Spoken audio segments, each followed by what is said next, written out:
కుటుంబాలను కుటుంబ సభ్యులను కూడా చీల్చి రాజకీయాలు చేసే పరిస్థితుల్లో కుట్రలు జరుగుతున్నాయని కూడా జగన్ గారు వ్యాఖ్యానించారు. ఎట్లా చూస్తారు దాన్ని? అదే కదా ఇప్పుడు జగన్మోహన్ రెడ్డి గారు చెప్పింది నాకు ఇబ్బంది అని చెప్పట్లా. నా కుటుంబాన్ని చీల్చి నా కుటుంబాన్ని అడ్డం పెట్టుకుని రాజకీయంగా కుట్రలు చేయాలని చెప్పి ప్రయత్నం చేస్తున్నారు. అప్రమత్తంగా ఉండమని చెప్పి వైఎస్ఆర్ శ్రేణులకు కావచ్చు, రాజశేఖర రెడ్డి గారి అభిమానులకు కావచ్చు, ఈ రాష్ట్ర ప్రజలకు కానీ జగన్మోహన్ రెడ్డి గారు చెప్పాడు.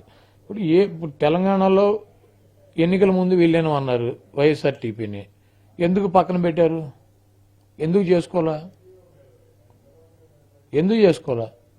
ఆవిడ వలన ఉపయోగం ఉంటే అప్పుడే ఎన్నికల ముందు విలీనం చేసుకుంటారు కదా, ఎన్నికలు అయిపోయినాక ఎందుకు విలీనం చేసుకుంటారు?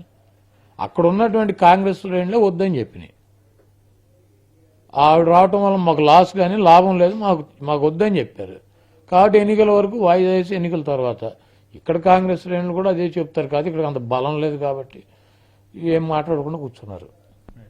ఇది మొత్తంగా ఏపీ కాంగ్రెస్కి సంబంధించి షర్మిల జాయిన్ అయినా కూడా వైసీపీకి ఎటువంటి ప్రభావం ఉండదు. ఆల్రెడీ 1% ఓటుకే పరిమితం అయ్యి రాష్ట్రంలో రిజెక్ట్ అయినటువంటి కాంగ్రెస్ పార్టీ వల్ల వైసీపీకి ఎటువంటి నష్టం లేదు. కేవలం రాజకీయ మనుగడ కోసం మాత్రమే షర్మిల కాంగ్రెస్ పార్టీలో చేరారనే విషయాన్ని అయితే కొడాలని చెప్తున్నారు. కెమెరా పర్సన్ ఆర్కేతో శ్రీకాంత్, ఎన్టీవీ, విజయవాడ నుంచి.